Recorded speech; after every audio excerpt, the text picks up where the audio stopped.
차. 차에 관한 수요미식회란 TV 프로를 보았다.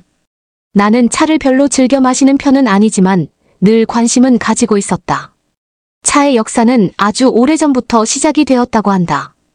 영국에서 인도 식민지를 개척하고 그곳에서 차를 수입해 갈 때에 홍차가 생겼다. 중국에서 찻잎을 싣고 배로 태평양 인도양 대서양을 지나서 가면 거의 100일이 소요되었다. 녹색으로 파릇파릇하던 찻잎은 오랫동안의 항해 기간에 발효되어 새까맣게 변해버렸다. 그래서 영어로도 홍차는 블랙티로 불리게 되었다. 게스트로 초대된 이는 피아니스트 윤한이었다. 다음은 전현무 아나운서의 입사 동기 이지혜 아나운서였다. 마지막 게스트는 차와 문화란 잡지의 편집장인 이상균 씨였다. 아주 오래전 예전에는 보리차를 끓여서 먹기도 했다. 보리차가 발전해서 옥수수차가 되었고 그 후에는 결명자차, 도라지차 등이 인기를 끌기도 했다. 일반적으로 차라고 하면 차나무의 잎을 따서 여러 과정을 거쳐 물을 넣고 끓여 먹는 것이다. 정확하게 학명으로 얘기하면 카멜리아 시넨시스라는 차나무의 잎을 넣고 끓인 것을 차라고 칭한다. 다른 보리차 등은 일반 다른 것은 대용차라고 한다. 그러자 황 선생이 정리를 했다. 차는 차나무 잎으로 끓인 차를 얘기하고 과일차라고 해서 유자차, 감귤차 등을 얘기할 수 있고 보리차, 옥수수차 등은 곡물차로 분류하면 될 것이다. 본래 차의 원료는 중국이다. 중국의 찻잎을 따서 영국이 수입했다. 홍차의 유래를 보면 중국에서 갔던 찻잎이 검게 변해 홍차는 붉은색을 띠는데도 불구하고 블랙티로 명명되었다. 그러던 것이 수입처가 중국에서 인도로도 다변화되었다.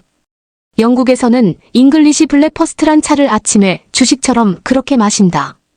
하루 한 잔 마시는 그런 개념의 차가 아니라 목이 마르거나 휴식을 취하거나 기타 필요할 때마다 수시로 마시는 것이 차라는 것이다. 차는 찻잎의 산화와 발효 정도에 따라 녹차, 우롱차, 청차, 홍차, 보이차로 나뉜다.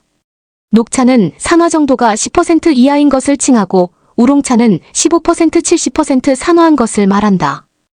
홍차는 85% 이상 산화된 것이다. 보이차는 찻잎을 덮은 후 미생물 발효를 시킨 것을 이른다. 중국 윈난성의 찻잎을 발효시킨 것만 보이차라 한다. 보이차는 본래 가짜라는 것이 없다. 단지 재배형으로 생산된 것과 야생에서 자연 상태로 자란 것이 있을 뿐이다. 자연산과 인공과의 차이와 같다고 볼 수 있다. 2700년 된 차나무도 있다. 50년이 된 보이차도 있으며 차테크를 하기도 한다. 다른 지역에서 발효시킨 것은 흑차라고 칭한다. 차에는 스트레이트 티가 있고 여러 종류의 찻잎을 섞어서 만든 브랜디드 차가 있다. 마지막 종류는 차에 향을 입힌 가양차가 있다. 홍차에는 아쌈, 다즐링, 실론 등이 있는데 이는 인도의 지역명을 따온 것이다. 아쌈은 진하고 깊은 맛을 내는 홍차 달콤한 과일향과 풍미를 내는 것이 다즐링이다. 얼그레이 차라는 것이 그렇게 유래되었다. 영국에 찰스 그레이 백작이라는 귀족이 있었다. 백작은 가양차를 좋아했는데 가양차에 용안이 들어가는 것을 베르가모트, 오렌지로 향을 대체해서 입힌 것을 얼그레이 홍차라 한다. 얼은 백작을 이르는 것이다. 다음으로 소개된 곳은 우리나라에서 차를 생산하는 곳 3곳이다. 첫 번째 보성 진광문화라는 곳이다. 둘째는 하동 매암차문화박물관이다. 장흥의 청태전을 맛볼 수 있는 다원이다. 보성은 본래 통상 일반적으로 알고 있는 녹차의 본고장이고 산 전체에 펼쳐져 있는 차밭이 장관인 곳이다. 그런데 진광문화라는 곳은 천연 차밭에서 찻잎을 따서 덮은 후 비비고 제다법을 적용해서 만든 차였다. 처음 야생 차밭을 보았을 때 느낌은 농사를 망친 황폐한 황무지 느낌이었다고 소회를 밝히기도 했다. 80년에 차밭을 조성해서 95년부터 찻잎을 수확했는데 96년도에 화재가 나서 90%가 소실되었는데 다시 재생이 되어 찻잎이 생산되고 있었다. 차나무의 뿌리는 직진해서 뿌리를 내리는데 그 깊이가 2m에 달한다. 그러니 위가 타더라도 재생되어 새롭게 찻잎을 수확해냈다. 평론가들의 평가 중에 아기 베넷 향을 풍긴다고 얘기했다. 느낌으로는 거칠 것 같은데 은은하고 부드러운 맛을 냈다. 청량함과 쓴맛의 조화가 있었다. 전통 수제 덕금 녹차로 특별한 희소 가치를 가지고 있고 세계 최고 수준의 덕금차이다. 차의 교본 같은 차로 볼 수 있다. 다음은 하동의 홍차다. 우리나라에서 홍차가 생산되는지를 몰랐다. 진정한 한국인의 차다. 잭살차로 불리고 있다. 구수하고 단맛이 살아있는 잭살차다. 삼국사기에 보면 신라 흥덕왕 3년 828년에 김대렴이라는 이가 중국에서 차, 씨앗을 가져와 하동 쌍계사 입구에 최초로 심었다는 기록이 있고 비석 12지에 있는데 그 내용이 적시되어 있다. 맛은 할머니 손은 약손 같은 맛이다. 산이 높고 계곡이 깊고 물이 있는 곳이 차밭으로 최적지이다.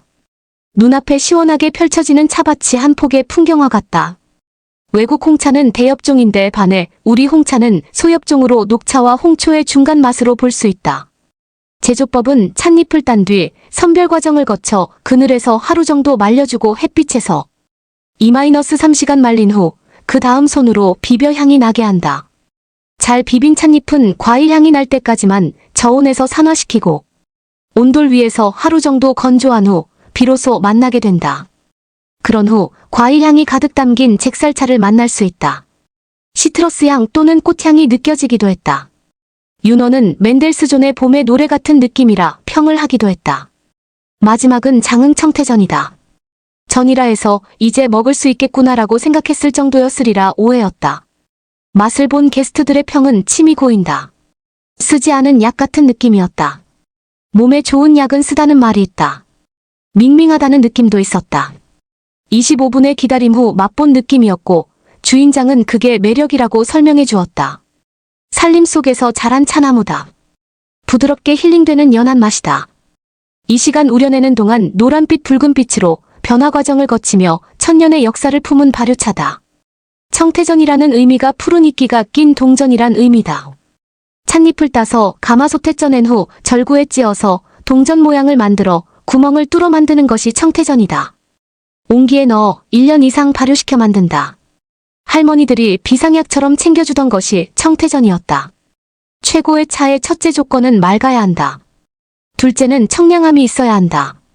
셋째는 쓴맛 뒤에 단맛이 올라와야 한다.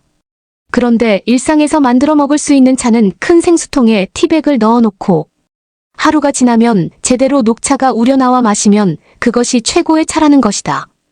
다도등 격식을 차리는 것도 중요하지만 일상에서 항상 차를 마시는 것을 습관화하고 생활화하는 것이 최고란다. 모두 좋은 차를 마시면서 건강하고 행복한 삶을 영위하길 기원해본다.